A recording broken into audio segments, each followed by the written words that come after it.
अस्सलाम वालेकुम वरहमतुल्लाहि वबरकातुह।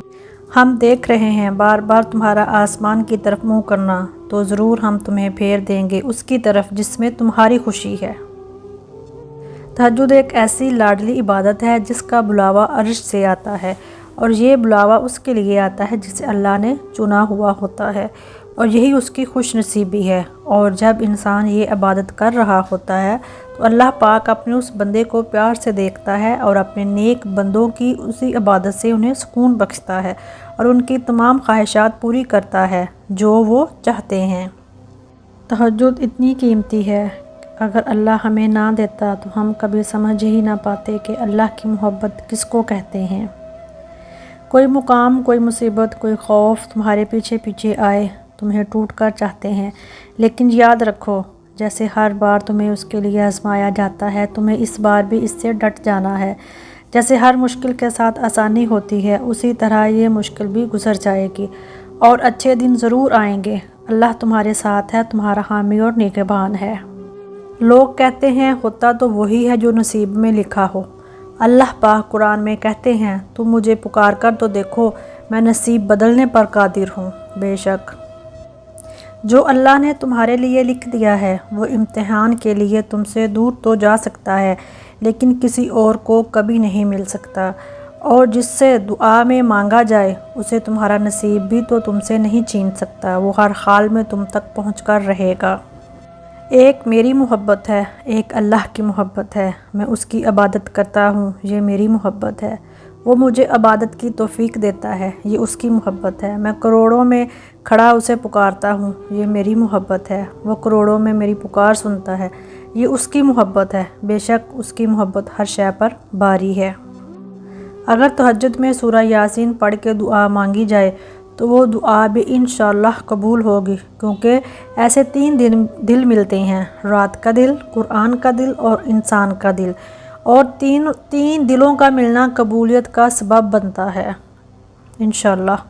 अल्लाह ने आपके लिए फ़ैसला लिया है। अगर आप अल्लाह पे भरोसा करेंगे तो वो किसी को आपको नुकसान नहीं पहुंचाने देगा, और अब तक जो नुकसान हुआ है वो उसकी इजाज़त से पहुंचा है, क्योंकि आपकी ज़िंदगी उसकी मलकियत है। उसने आपकी ज़िंदगी के लिए एक फ़ैसला लिया है जो शायद आपको नापसंद हो, लेकिन वो दुरुस्त होगा। बेशक अल्लाह तुम्हें ख्वाब तब दिखाता है जब वो उनकी तदबीर पर राज़ी होता है, वरना अगर उसने तुम्हें वो ना देना होता जो तुम मांग रहे हो तो वो कभी तुम्हें दुआ की तौफीक भी ना देता। मैं निकाह से पहले होने वाली मोहब्बत को हराम नहीं मानता। जानते हो क्यों? क्योंकि ज़ुलेखा को निकाह से पहले ही मोहब्बत हुई थी, और हज़रत खदीजा को भी क़ब्ल अज़ निकाह रसूल खुदा पसंद आए थे। अब ये तुम पर है कि तुम्हारी राह कैसी है। जिन्हें एहसास नहीं होना उन्हें कभी नहीं होना, चाहे आप 7 समंदर पार चले जाएं या ज़मीन में दफन हो जाएं। उनके लिए आपका वजूद ऐसे ही बेमानी है जैसे एक नबीना के लिए कोसे क़ज़ा के रंग। बड़ी ताकत रखी होती है अल्लाह ने टूटे हुए दिलों में, और जब इन दिलों का ईमान भी उतना ही ताकतवर होता है और ना कि उनके दिल रेज़ा रेज़ा होकर बिखर भी जाएं, तब भी अल्लाह से मांगते हैं, तो फिर कायनात की कोई भी कुव्वत इन दुआओं को नहीं हरा सकती। फिर उनकी ज़बान जो कहती है अल्लाह उसे मुमकिन करके रहता है। अल्लाह से मांगे, सब मांगे, लेकिन उसकी रज़ा भी साथ मांगे। कभी अपनी ख्वाहिश पर ज़िद ना करें कि जो आपने मांगा है वही दे। आप उसकी हिकमत से ला इल्म है, आपको नहीं पता आपके लिए क्या बेहतर है, तो जो जानता है सिर्फ उसी का दामन थामे रखें, उसकी रज़ा मांगें, जो वो दे उस पर राज़ी हो जाएं और अल्हम्दुलिल्लाह कहें। इंसान आखिर कब तक ये बेबसी मेरा नसीब है, अल्लाह तैयार हो जाओ, बस मेरी मदद बहुत करीब है। जिन लोगों ने आपको तकलीफ़ दी उन्हें माफ़ ना कर सकें तो भूल जाएं, अपने मामलात अल्लाह पर छोड़ दें। मुस्कुराने और खुश रहने की कोशिश किया करें, और ये यकीन रखा करें कि जो ज़मीन से नहीं होता वो आसमान से होता है, और ज़रूर होता है। बेशक सब्र करो इस नियत से कि अल्लाह तुम्हारी नियत देख रहा है, वो तुमको खाली हाथ नहीं लौटाएगा इंशाअल्लाह। तुम्हारी कहानी इसलिए यहाँ रुक गई है کیونکہ اللہ چاہتا ہے کہ تم اس کا اگلا حصہ خود لکھو جسے تم تاخیر سمجھ رہے ہو۔ وہ دراصل دعا کا موقع ہے، تو پھر اٹھاؤ ہاتھ اور اپنا نصیب بدل دو۔ سورہ یوسف کی مثال ہے، وہ آزماتا ہی اسی چیز سے ہے جو تمہیں بے حد پیاری ہوتی ہے، تاکہ اس چیز کے ملنے کی تڑپ تمہیں اللہ سے ملوا دے۔ سورہ مریم۔ جب تمہارا نفس اور شیطان تمہیں وسوسے دلوائے کہ تمہاری دعاؤں کا کوئی فائدہ نہیں ہونے والا، تو خود سے وہی کہو جو حضرت ابراہیم علیہ السلام نے کہا تھا کہ میں صرف اپنے پروردگار کو پکارتا رہوں گا، مجھے یقین ہے کہ میں اپنے پروردگار سے مانگ کر کبھی محروم نہ رہوں گا۔ اللہ کی طرف سے کی گئی دیر میں کتنی خیر ہے، یہ تمہیں تب سمجھ آئے گا جب یہ صبر کے اشکبار سجدہ شکر کے سجدوں میں بدل جائیں گے، اور اس وقت تم کانپتے لبوں سے اس کے المجیب ہونے کی گواہی دو گے۔ یہ دل اس کی محبت سے پھٹنے لگے گا اور اپنی قسمت پر تمہیں رشک آئے گا۔ ٹوٹے دل جب اللہ کے سامنے رو پڑتے ہیں نا، تو یقین مانو اس وقت سے ہی مکافات عمل شروع ہو جاتا ہے۔ سورہ کہف میں ایک سبق ہمارے لیے یہ بھی ہے کہ جب کچھ ایسا ہماری زندگی میں ہو رہا ہو جس کی سمجھ نہ آئے تو ہمیں صبر کر لینا چاہیے، کیونکہ ضروری نہیں کہ ہمیں ہر چیز کی حکمت فوراً ہی سمجھ آ جائے۔ کبھی کبھی یہ باتیں وقت کے ساتھ ہی سمجھ آتی ہیں، وقت سارے راز کھول دیتا ہے۔ بے شک زبان دراز لوگوں سے ڈرنے کا کوئی فائدہ نہیں، وہ تو شور ڈال کر اپنی بھڑاس نکال لیتے ہیں، مگر ڈرو ان لوگوں سے جو سہ جاتے ہیں، کیونکہ وہ معاملہ اللہ کے سپرد کر دیتے ہیں۔ جہاں ناانصافی کی گنجائش نہیں ہوتی، وہاں دیر ہے اندیر نہیں۔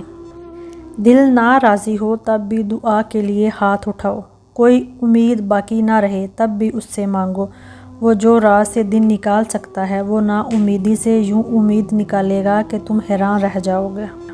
میری زندگی میں سب سے بڑی تبدیلی تب آئی تھی جب میں نے خود کو سمجھ لیا کہ جو چیز ہماری نہیں ہے وہ ہمارے ہونٹوں کے بیچ میں سے بھی چھین لی جائے گی، اور جو ہماری ہے وہ دو پہاڑوں کے درمیان سے نکال کر بھی ہماری جھولی میں رکھ دی جائے گی۔ اور بس میں مطمئن ہو گیا کہ بے شک اللہ کے فیصلے ہماری خواہشات سے بہتر ہیں۔ سورہ یاسین فجر کی نماز کے بعد پڑھنے سے ہر خواہش پوری ہوتی ہے۔ اللہ سے اپنا رشتہ اتنا مضبوط کرو کہ تمہیں کسی کے سہارے کی طلب ہی ختم ہو جائے۔ مسلسل ایک ہی دعا کو ہر نماز میں مانگنا کوئی اتفاق تو نہیں ہے۔ یقین رکھو اگر اللہ دل سے دعا کا خیال نہیں نکال رہا تو پھر اس دعا کا پورا ہونا تمہارے نصیب میں لکھا جا چکا ہے۔ سورہ یوسف ہمیں بتا رہی ہے کہ صبر کرنے والے لوگ خوبصورت اختتام پائیں گے انشاءاللہ۔ جن لوگوں کی تنہائیاں پاک ہوتی ہیں ان کی دعائیں کبھی رد نہیں ہوتی۔ اندرونی غم باہر کی جوانی کھا جاتے ہیں اور لوگ بس پوچھنے آتے ہیں کہ چہرے کی رونق کہاں چلی گئی، لیکن چہرہ پڑھتے نہیں کہ اندرونی غم اس انسان کو کھا رہے ہیں، جو اس انسان کے اندر دبے پڑے ہیں، جس کا کسی سے ذکر بھی نہیں کر پاتا۔ یقین تو سمندر میں بھی راستہ بنا دیتا ہے، یقین تو سلگتی ہوئی آگ کو بھی ٹھنڈا کر دیتا ہے، تو تم اپنے رب سے اتنے مایوس کیوں ہو؟ یقین معجزوں کا بہت خاص حصہ ہے، اور وہ آخر میں تمہیں تمہارا یقین کیسے تھام لے گا تم اس کا تصور بھی نہیں کر سکتے۔ اخلاق وہ موتی ہے جس کی کوئی قیمت نہیں ہوتی، مگر اس سے ہر چیز خریدی جا سکتی ہے۔